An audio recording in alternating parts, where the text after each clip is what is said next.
Assalamualaikum warahmatullahi wabarakatuh. Perkenalkan, nama saya Indra Tirto, NPM 1940 30 20 02 dari lokal A1 Fakultas Teknik Prodi Teknik Elektro Universitas Bina Tarakan. Pada kesempatan ini saya akan mempresentasikan PPT saya yang mana berjudul karakteristik pengendalian PID. Langsung saja menuju ke materinya. Apa sih PID itu? Pengendali PID itu merupakan gabungan dari 3 macam pengendali, yaitu pengendali profesional atau proportional controller, yang dua ada pengendali integral atau integral controller, dan pengendali turunan atau derivative controller. Apa sih tujuan dari PID tersebut? Tujuannya itu memperbaiki kinerja sistem dengan masing-masing kelebihan yang dimiliki oleh setiap pengendali.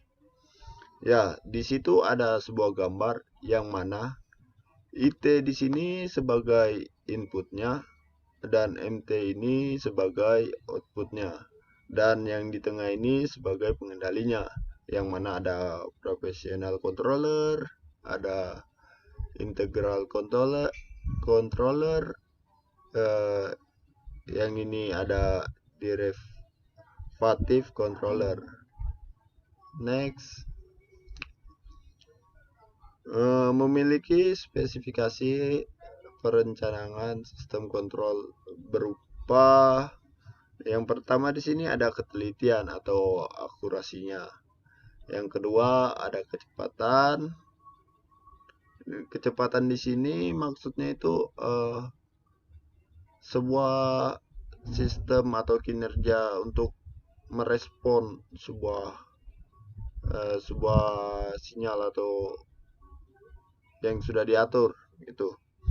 Ya, dan yang ketiga ada setting time atau panjang waktu. Keempat ada stabilitas.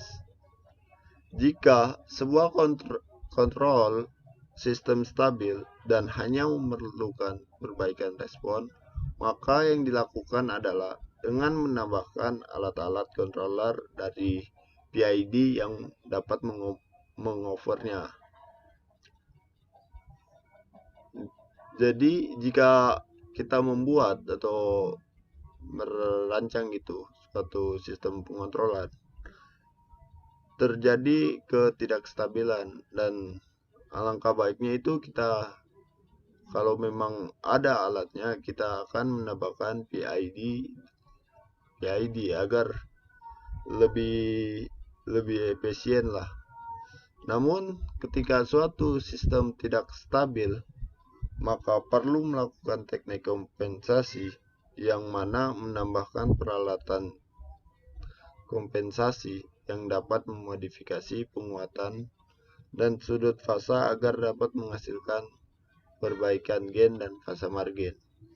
Oke, selanjutnya di situ ada controller atau pengendali, merupakan otak dari suatu sistem yang mana memiliki fungsi, yaitu satu, membandingkan output cut dan set point. Kedua, ada mengirim sinyal yang sesuai ke elemen controller. Akhir, untuk menjaga variabel yang dikontrol berada pada set pointnya. Yang di bawahnya ada final control elemen, pada umumnya dibagi menjadi dua, yaitu pertama pengendali on dan off. Contohnya yielding element electric controller. Yang kedua ada pengendali continue, contohnya valve secara continue serta menggunakan PD dan PID. Contohnya lagi di pengendali continue itu bisa menggunakan sebuah relay juga bisa, dan semacamnya. Next, Adapun jenis-jenis pengendali atau controller. Di sini ada 6 jenis. Yang pertama, dua sisi on atau off. Yang kedua ada profesional atau P. Yang ketiga ada integral atau I. Yang keempat ada profesional atau proporsional integral atau PI, dan kelima profesional diferensial atau PD, dan yang terakhir profesional integral diferensial atau PID. Next, controller dua sisi on atau off bekerja pada posisi yakni on dan off, yang mana untuk mencegah operasi mekanisme luar kontrol. Sistem ini dapat menyalakan suatu device yang mana apabila terdapat sinyal error, dan apabila sinyal error telah hilang, maka sistem akan mematikan. On-off controller ini banyak digunakan pada sistem kendali sederhana karena murah dan mudah. Sistem kendali sederhana karena murah dan mudah. Contohnya yaitu relay yang tadi saya sampaikan di atas. Maksudnya di sini apabila controller tersebut mendapatkan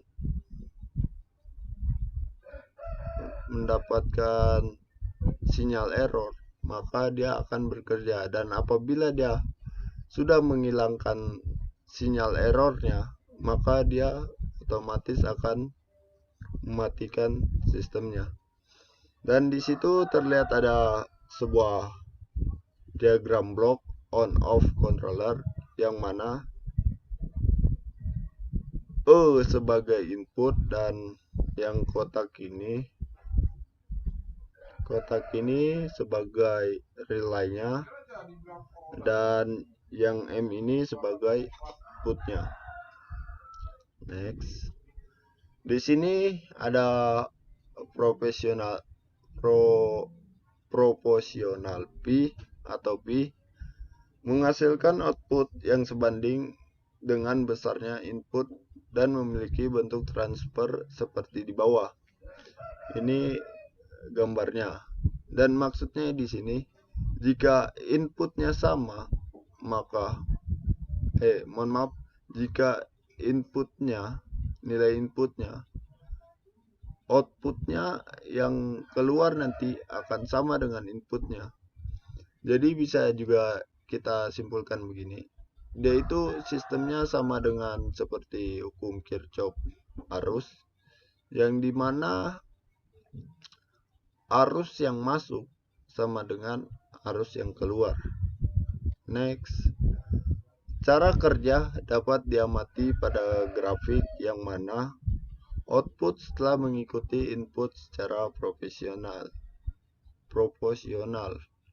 Ketika sistem ini gagal menjalankan sistemnya, maka perlu mencari alternatif lain untuk mengatasi kekurangan tersebut, karena selalu membutuhkan error dan dapat diganti oleh integral, yakni sebagai alternatif lainnya.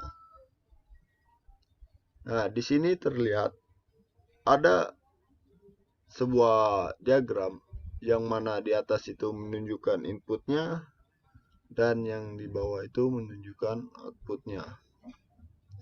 Jika KP kecil, kontrol akan mampu mengkoreksi masalah yang kecil saja, dan responnya pun lambat. Jika KP-nya besar, maka respon sistemnya cepat.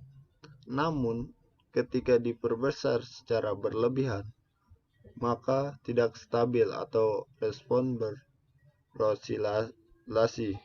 Maksudnya di sini, apabila kita mengatur sebuah sistem yang khususnya di profesional ini, kita harus melihat ketentuannya agar nantinya sistem yang kita jalankan ini tidak terjadi masalah atau problem. Ya, next. Selanjutnya yaitu integral atau I. Integral ini merupakan karakteristik dari unit integrator pada ilustrasi kerja integral controller error yang besar antara waktu A dan B menyebabkan output mengalami perubahan yang cepat. Ketika error semakin kecil antara B dan D menyebabkan output naik lebih lambat. Ketika error menjadi 0 pada waktu D, output controller tidak berubah, tetapi tetap mempertahankan output pada posisi output pada error. Jika error negatif pada E dan V menyebabkan output menjadi negatif. Maksudnya di sini jika errornya negatif pada E dan F menyebabkan outputnya juga menjadi negatif. Nah, gambarnya juga hampir sama, yang ini inputnya dan yang ini outputnya, dan ini sebuah diagramnya. Next, karakteristiknya yang pertama yaitu output memerlukan selang waktu. 2. Jika error sama dengan 0, maka output controllernya terus berada pada nilai sebelumnya. Yang 3, output akan naik atau turun dipengaruhi sinyal kesalahan dan nilai dari key yang mana sinyal kesalahan tidak sama dengan 0. 4. Yaitu konstanta integrasi dengan nilai besar akan mempercepat hilangnya kekurangan yang ada pada sistem. Yang mana di sini ada 3 gambar. Pada gambar pertama ini menjelaskan tentang rumusnya. Pada gambar kedua ini atau gambar yang tengah ini menjelaskan tentang sebuah input dan outputnya. Dan pada gambar 3 ini menjelaskan tentang diagramnya. Next. Jika kekurangan terjadi pada P, maka akan diperbaiki oleh PI-nya, namun responnya masih lambat. Namun ini dapat diganti dengan menggunakan derivatif D controller atau pengendali turunan sebagai alternatif yang dapat digunakan nantinya. Selanjutnya, derivatif D. Apa itu derivatif D? Merupakan diferensial fungsi input tetapi tidak dapat mengeluarkan output pada controller apabila tidak ada perubahan input dan selalu dikombinasikan dengan P menjadi PD atau PID. Kita bisa mencontohkannya seperti kompor pemanas air. Jika temperatur mula-mula 30 derajat Celcius dan air dipanaskan dengan temperatur 60 derajat Celcius, dinamikanya, jika nyala api kecil, maka pemanas pun akan lama. Namun, jika nyala api besar, maka pemanas lebih cepat atau melampaui set point-nya. Di sini terlihat ada sebuah gambar yang mana ini dari gas menghasilkan api dan memanaskan sebuah air dan yang menyebabkan perubahannya temperatur. Nah, terus karakteristiknya yang pertama itu dapat menghasilkan output berupa sinyal error jika tidak ada perubahan pada inputnya. Yang kedua ada controller yang bergantung pada TD dan laju perubahan pada errornya. 3. kontrol diferensial mengantisipasi pembangkit error dan memberikan koreksi dan cenderung memberikan stabilitas pada sistem. Next. Selanjutnya di sini ada proporsional integral atau PI yang merupakan gabungan dari dua unit yaitu proporsional dan integral, sehingga semua kelebihan dan kekurangan pada P dan I juga ada pada PI dan memiliki dua komponen yaitu yang pertama error atau extreme, yang kedua integral. Di sini menjelaskan tentang sebuah rumusnya apabila kita akan menghitungnya menggunakan rumus ini, dan pada gambar ini menjelaskan tentang input dan keluarnya atau input dan outputnya nanti, dan yang ini menjelaskan tentang sebuah diagram atau pelaksanaannya nanti. Next, karakteristik 1. Menjaga nilai yang muncul di setiap waktu, membuka control flow. Yang kedua, tidak ada kekurangan. Yang ketiga, respon lambat, overshoot tinggi, digunakan sebagai reset action. Next. Selanjutnya di sini menjelaskan tentang proporsional diferensial atau PD. Karakter diferensial hanya menghasilkan output apabila berupa input, sehingga pengendali diferensial digunakan secara paralel dengan mengendalikan proporsional sehingga karakter P dan D berkesinambungan. Ini pada proporsional diferensial ini sudah termasuk dikombinasikan karena di sini dia menggunakan dua pengendali, yaitu pengendali proporsional dan pengendali turunan atau diferensial. Dan di sini juga memiliki kelebihan dan kekurangan dari P dan D-nya tersebut. Terus pada gambar di bawahnya ya hampir sama dengan sebelum-sebelumnya. Yang gambar pertama ini menjelaskan tentang input dan outputnya, dan yang ini menjelaskan tentang rumus yang digunakan untuk menghitung sebuah errornya, dan pada gambar ini menjelaskan tentang sebuah diagram atau proses persimulasian atau grafiknya. Next, adapun karakteristik yang pertama anticipatory atau anti control.